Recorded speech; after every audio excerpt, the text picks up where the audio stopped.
Mr. Average Hockey Fan here, and today, this early morning, I should say, I'd like to recap last night's game between the Montreal Canadiens and Florida Panthers.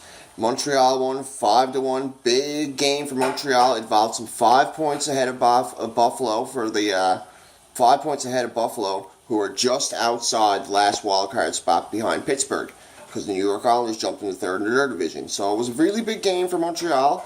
And the good thing is Montreal's trending in the right direction and Buffalo is trending in the wrong direction, which is absolutely great news for Montreal fans. Montreal's won their past 3 games. They've beaten Colorado, they've beaten Boston, and now they've beaten Florida. And tonight's game was a great game, highlighted by a beautiful goal by Kotkaniemi where he came up. He blew by the defender, toe dragged the goalie right to the last second when the goalie was down and out, would make a beautiful poster. Top shelf. Beautiful goal. Also highlighted by Domi getting his first goal in 17 games after having 1 disallowed. Domi was really hot the whole night, really physical, tried to get scrappy. You could see he was doing everything he could to pump himself up. That's one thing I really liked about Domi. Even through the goal slump he's had, he's been productive with assists, and he hasn't strayed away from his game. He hasn't tried to cheat. He's done the Max Domi style of playing. And I really like the video him and his dad put out the other day. If you haven't seen it, it's Ty Domi in a Habs jersey playing post to post with Max, and they're skating on, they're riding their sticks. Great video. Also, Philip Deneau scored a beautiful goal, turning goal. Who else scored? The very first goal was by Gallagher, scored at the end of the game. Montreal's up by 3 with 4 minutes left, and Florida pulled their goalie. I don't see how that's going to help. You're down by 3, 4 minutes left in the Bell Center with Niemi, who I'm going to get into in a minute, having the hottest game of his career by far. You're just not coming back in that game, so why you can give Montreal the extra goal? It makes it look better on you, in my opinion. And yeah, it was a great game. And Weber had a power play goal. Broke the power play slump we've been in, and he also had an assist. Tatar had assist. Ben had assist. Who else had assist? Armia had an assist, and Drouin had a beautiful assist on the Weber goal. It was an amazing game. It was a great game by Montreal. They did get outshot. People say they got dominated, outplayed. They gave up a lot of quality shot attempts, but Montreal was very advantageous, and there was points in the game where they were cycling in their zone. The chances they did get, they struck on pretty much. If you add it up, they scored 1/5 of their goals, something like that, 20% shooting ratio, like 20% of the pucks are going in the net. They scored 1 goal, 5 goals on 28 shots or something like that. And Florida had 53 shots. Niemi stopped 52 of them.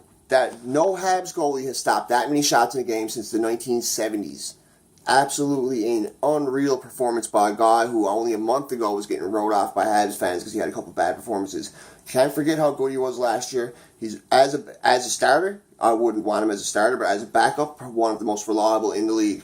Another highlights of the game, high points of the game was Byron accidentally hit Uyghur. He came down. You can't say it was accidentally. He didn't mean to hit him, but he accidentally hurt Uyghur, in my opinion. It was the speed that did it to him. He came down. He was trying to hit him. He was trying to check him, and he left his feet by maybe like an inch because of the speed. He was going about 100 miles an hour, no joke. And when he hit him, they went head on head. While Uyghur's head was going back, his helmet came off. So Byron basically hit him bareheaded while Uyghur's head was bare, with Byron's helmet going 100 miles per hour. So the guy's definitely concussed. I hope he's okay. Hope it doesn't affect his career big or nothing like that. And Byron could get suspended or fined for that because it did look really bad and he did leave his feet, and that's just the rules. Let's hope he don't get suspended, and let's hope he don't get fined for his sake, but let's really hope he don't get suspended for our sake. It was a great game, one of my favorite games of the whole year, for sure. The first period, I wasn't really sure how it was going to go. Florida was looking really good. Hoffman had a beautiful Peter Forsberg style goal where he came in. He had Niemi going left, and he came over, put the stick left, just tucked it right in under a skate. Beautiful goal by Hoffman. Yeah, but other than that, after that, it was all Habs. As soon as Habs went up 3-1, even no matter how much Florida was coming back, the way Niemi was playing, I knew we had the game in the bag. And when I looked at the end of the game results and I seen 52 saves, I was like, oh my God, this is great. Craig Button had a great thing for it at the end of the game when he mentioned that it was the most saves by a Habs goalie since the 70s. That blew my mind. Price was on the bench cracking up laughing about something that went down with Mete, and it was just a really lighthearted, good Habs game. And the good thing is the Habs are trending in the right direction.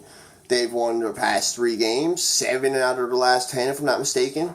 Well, the team that does have a chance to catch them, the 2 teams that have a chance to catch them, Carolina isn't exactly trending in the right direction, but now they're behind them. 6 points, 8 points behind them actually. So they're well behind them. And Buffalo is 6 points behind, 5 points behind them. But they do have 2 games in hand. But they're trending in the wrong direction. They have 6 wins in their last 20 games or something like that. Their goaltending's been horrible. Eichel's been injured.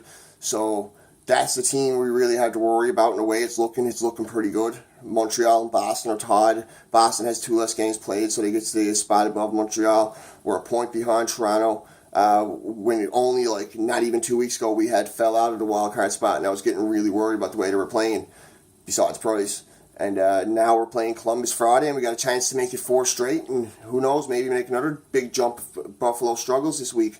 So let's hope for that. That's what I'm hoping for. I'm really hoping for a big week, and I really can't wait for the TJ Dillashaw versus Henry Cejudo fight coming up this weekend on Fox. I know you hockey fans may not be into that, but for the UFC fans, I'm definitely making a video of that pre-fight and post-fight. Go TJ, Dillashaw all day, and go Habs Go. Great game. We just whooped Florida. We just whooped Colorado. We just whooped Boston. Goalies are red hot. Players are red hot. Domi's breaking that slump.